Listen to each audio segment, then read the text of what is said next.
ఇప్పుడు మనం అందరం ఉన్నాం, ఎవడో ఒకళ్ళు లేస్తారు. అదే మరి ఇప్పుడంతా ఒకప్పుడు నాకు తీవ్రవాదులు ఉండేవాళ్ళు, మీరు చూసుంటారు. కడాన తీవ్రవాదుల పైన పోరాడాను. నా స్వార్థం కోసం నేను పోరాడలేదు. ఆ రోజు హైదరాబాద్ చుట్టుపక్కలంతా తీవ్రవాదులుంటే తీవ్రవాదుల సమస్య వల్ల హైదరాబాద్ కూడా అభివృద్ధి కాదు. ఆ రోజు నేను పోరాడి మీరు చేసింది తప్పంటే మీరు కూడా జనజీవన స్రవంతికి రమ్మంటే ఆ రోజు నా మీద తిరుగుబాటు చేసి కడాన తిరుపతిలో మీరు చూసుంటారు 24 క్లేమోర్ మైన్స్ నా మీద బ్లాస్ట్ చేసి సాక్షాత్ వెంకటేశ్వర స్వామి దిగొచ్చి నన్ను కాపాడాడు తప్ప లేకపోతే బతికే అవకాశమే లేదు. అది నా భక్తి, అది నా కమిట్మెంట్ కూడా. మనందరికీ కొండే వాళ్ళందరికీ ముస్లింస్ అంత సోదరులు ఉన్నారు. వాళ్ళు ఎప్పటికప్పుడు మక్కాకి వెళ్తారు, మసీదుకి వెళ్తారు. హిందువులంతా దేవాలయాలకు వెళ్తాం, వెంకటేశ్వర స్వామి దగ్గరికి వెళ్తాం. అవునా కాదా అని అడుగుతున్నా. అవునండి, చేతుల పైకెత్తండి.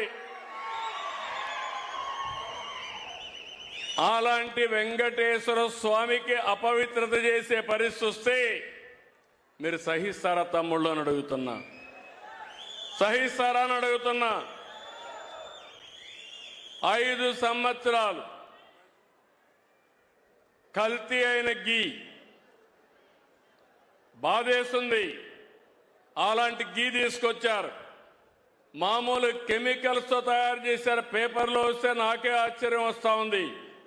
ఎలాంటి కెమికల్స్ అంటే మన బాత్రూముల్లో వేసి క్లీన్ చేసే కెమికల్ని గీలో వేసి దాన్ని మళ్ళీ లడ్డు చేసి మనం తినే పరిస్థితికి వచ్చామని వస్తున్నాయి. శ్రీశైలంలో కూడా కల్తీ జరిగిందని కెమికల్స్ 2 ఉన్నాయి. కెమికల్స్ వాడినప్పుడు కొన్ని వెజిటబుల్ వాడతారు. వెజిటబుల్ ఫ్యాట్ వాడితే ఎక్కువ రేటు, అనిమల్ ఫ్యాట్ అయితే తక్కువ రేటు. అది కూడా కలిపారని ఎన్డీడీబీ రిపోర్ట్ ఇచ్చే పరిస్థితికి వచ్చింది. నిన్నే మాట్లాడాడు, సిబిఐ ఇచ్చింది, సిట్ ఇచ్చింది, ఏమీ లేదని చెప్పింది అని అంటాడు. వాళ్ళ బాబాయ్ నిన్నే మాట్లాడతాడు, సిట్ చెప్పింది కల్తీ ఉందనింది కానీ ఎనిమల్ ఫ్యాట్ లేదని మాట్లాడతాడు. నేను మాట్లాడలేదు. నేను ఎందుకంటే ఒక భక్తుడిగా చెప్తున్నా,